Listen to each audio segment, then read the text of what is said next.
आइए जानते हैं आज के कुछ प्रमुख अंतर्राष्ट्रीय खबरों को। पहले एक नजर आज की हेडलाइंस पर। सीकर में पीएम मोदी ने खाटू श्याम को किया याद, बोले उनकी धरती देश को भरोसा और उम्मीद देती है।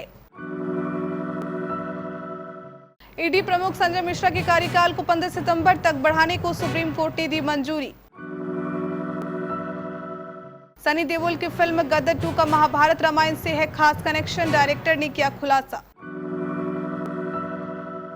सत्ता के लिए बीजेपी मणिपुर क्या पूरे देश को जला देगी, यूथ कांग्रेस के कार्यक्रम में राहुल गांधी ने साधा केंद्र पर निशाना।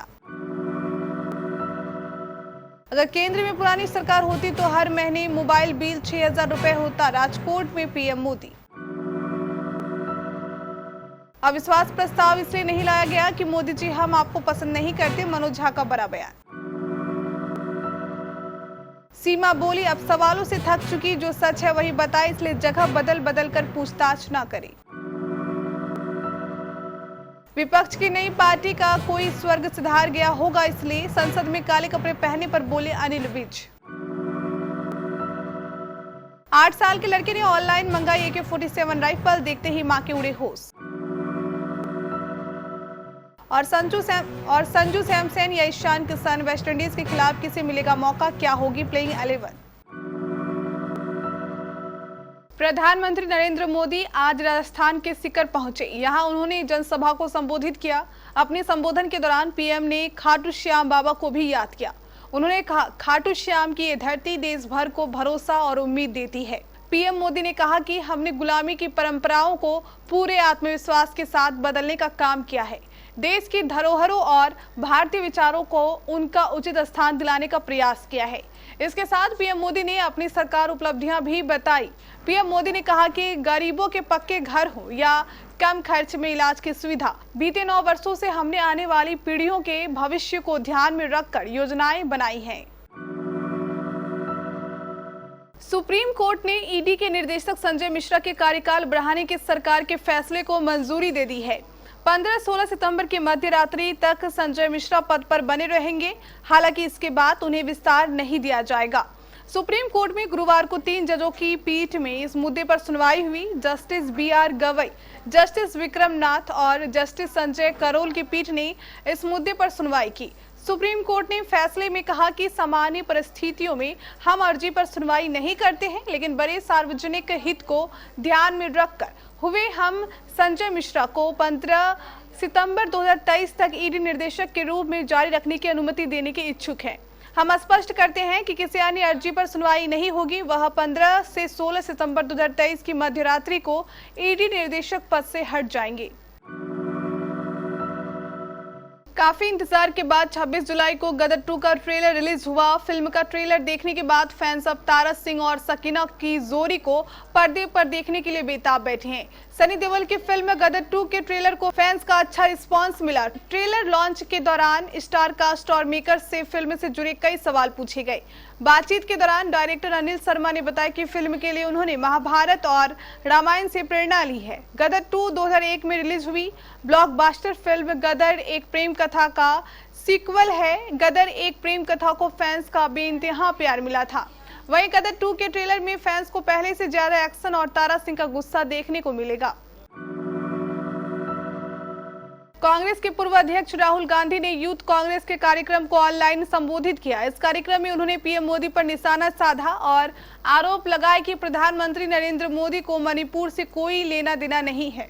उन्होंने कहा कि बीजेपी RSS सिर्फ सत्ता के लिए भूखी है और उसके लिए वह मणिपुर तो क्या बल्कि पूरे देश को भी जलाने से पीछे नहीं हटेगी। राहुल गांधी ने यूथ कांग्रेस के लीडर्स और कार्यकर्ताओं को संबोधित करते हुए कहा कि प्रधानमंत्री नरेंद्र मोदी मणिपुर के लिए क्या कर रहे हैं, वे मणिपुर के बारे में कुछ बोल क्यों नहीं रहे हैं। ऐसा इसलिए है नरेंद्र मोदी जी को मणिपुर से कोई लेना देना नहीं है। हमारी सरकार ने महंगाई को गंभीरता से इसे नियंत्रित किया, आगे भी करते रहेंगे। 9 साल पहले तक 2 लाख से ज्यादा कमाई पर टैक्स लगता था, आज 7 लाख की कमाई पर कोई टैक्स नहीं लगता था। इसलिए शहर में रहने वाले लोगों के हजारों रुपए बच रहे हैं। हमारी सरकार की नीति और निर्णयों से कैसे पैसे बच रहे हैं, इसका एक उदाहरण फोन भी है। आज हर भारतीय औसतन 20 GB डाटा इस्तेमाल करता था। 2014 में 1 GB डाटा 300 रुपए देने पड़ते थे। अगर वही पुरानी सरकार आज भी होती तो आपको 6,000 रुपए का बिल देना पड़ता। आज लोगों के हर महीने 5,000 रुपए बच रहे हैं। मणिपुर हिंसा के मुद्दे पर सियासी बवाल जारी है। विपक्षी मोर्चे ने कांग्रेस के नेतृत्व में मोदी सरकार के खिलाफ अविश्वास प्रस्ताव पेश किया है। अविश्वास प्रस्ताव को स्पीकर ओम बिरला ने स्वीकार कर लिया है। इधर अविश्वास प्रस्ताव को लेकर आरजेडी से राज्यसभा सांसद मनोज झा ने गुरुवार को कड़ी प्रतिक्रिया दी है।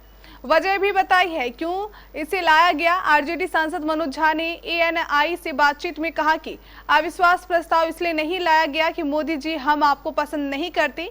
मणिपुर की घटना का जिक्र करते हुए मनोज झा ने कहा पीएम मोदी की चुप्पी तोड़ने के लिए अविश्वास प्रस्ताव लाया गया है। पाकिस्तान से नेपाल के रास्ते रबुपुरा तक पहुंची सीमा हैदर और सचिन को लेकर जांच एजेंसियां साक्ष्य जुटा रही है। इसलिए जब तक पूरी जांच पड़ताल नहीं होती तब तक दोनों पुलिस की निगरानी में ही रहेंगे। उन्हें किसी और से नहीं मिलने दिया जा रहा है। वहीं सीमा कहती है कि अब वह पूछताछ से थक चुकी है और जो सच है वही बताया है। दरअसल सीमा हैदर ने जिस आधार कार्ड से पासपोर्ट बनवाया था उसमें 3 लोगों को पुलिस ने गिरफ्तार कर जेल भेज दिया था। इसके बाद जांच एजेंसियों का संदेह और गहरा हो गया। काले कपड़े पहनकर संसद भवन पहुंचे विपक्षी दल के नेताओं को लेकर हरियाणा गृह मंत्री अनिल विज ने बड़ा बयान दिया है। गुरुवार को मीडिया से बातचीत के दौरान विज ने कहा काले कपड़े तो मातम में ही पहने जाते हैं। ये जो नई पार्टी बनी है उसके जन्म के साथ ही कोई स्वर्ग सिधार गया होगा, इसलिए ये काले कपड़े पहनकर आए थे। सरकार के लिए सभी धर्मों के लोग एक समान हैं, इसके लिए कानून बनाने की आवश्यकता है। कुछ लोग तो पैदा ही विरोध करने के लिए हुए हैं। इसमें किसी को क्या ऐतराज है कि सरकार सबको समान नजर से देखे। अभी तक आपने ऑनलाइन फूड आइटम्स, गैजेट्स या दूसरे घरेलू आइटम्स मंगवाए होंगे, लेकिन 8 साल के एक लड़के ने डार्क वेब के जरिए ऑनलाइन AK-47 ऑर्डर कर दी। हैरानी की बात यह है कि उससे ये राइफल डिलीवरी भी कर दी गई। खुद लड़की की मां ने इस हैरत अंगेज कहानी को बयां किया है। मामला नीदरलैंड का है। महिला ने दावा किया कि उसके 8 वर्षीय बेटे ने उसकी जानकारी के बिना ऑनलाइन AK-47 खरीद डाली। ये राइफल जब घर पहुंची तो उसके होश उड़ गए। उसने फौरन जानकारी जुटानी शुरू की तो पता चला कि इसके पीछे इंटरनेट की काली दुनिया डार्क वेब थी, जहां धड़ल्ले से इस तरह के अवैध काम होते हैं। भारतीय क्रिकेट टीम को आज वेस्टइंडीज के खिलाफ वनडे सीरीज का आगाज करना है। 3 मैचों की वनडे सीरीज का पहला मुकाबला आज ब्रिजटाउन में खेला जाएगा। ये मैच भारतीय समय अनुसार शाम 7 बजे से होगा। भारतीय टीम इस वनडे सीरीज के साथ ही वर्ल्ड कप का बिगुल भी फूकेगी। वेस्टइंडीज टीम इस साल होने वाले वनडे वर्ल्ड कप के लिए क्वालिफाई नहीं कर सकी है। ऐसे में उसे कमजोर आंका जा रहा है। मगर भारतीय कप्तान रोहित शर्मा वर्ल्ड कप की तैयारी को लेकर अपनी बेस्ट प्लेइंग 11 उतारना चाहेंगे। इसको लेकर काफी माथापच्ची भी हो सकती है। ये थी कुछ हमारी अंतर्राष्ट्रीय खबरें। स्थानीय खबरों को जानने के लिए चलेंगे प्राइम स्टूडियो।